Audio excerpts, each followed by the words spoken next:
Akin na may nindot na DIY nga kuan bay, toolbox bay, tanawa container ay gigamit bay oh. Oh. Tsada na kaayo bay, okay kaayo pagka diskarte bay oh. Di ba?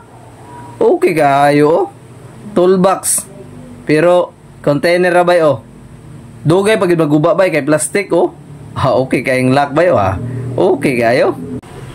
Unsa ka ni buhaton bay? Unsa ka ni buhaton niya bay?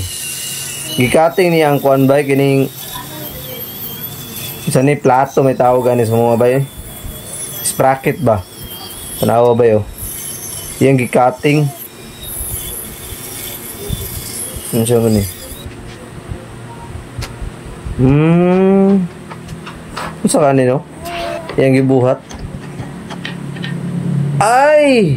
Handle dito sa kuan bay. Tools. Okay po kayo idea no? Okay po kayo. Wow, galing ah.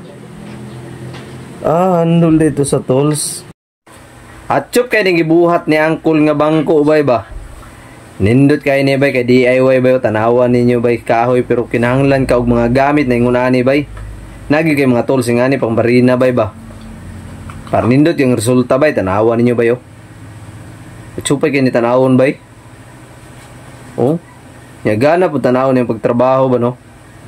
Yan ay mga sukod bay di ko maproblema bay ba o. Tanawan ni bang resulta ni bay perting nindutag kay ni bay tanawon. Nyagana po kay ni ingkod-ingkuran bay. Oh. Makarelax kay gagtarong ani bay kay nindot kay ni pagkabuhat nga bangko bay. Tanawa bay hapit na mahuman bay oh, tanawa. Ay, okay kayo. Kung apiki ang inyong CR bay o inyong kwarto bay pwede ingon na niyo ninyo inyong sira bay oh. Kanang pilo-pilo bay ba oh, tanawa oh. O di ba? Okay kayo oh. O di maigo, okay kayo.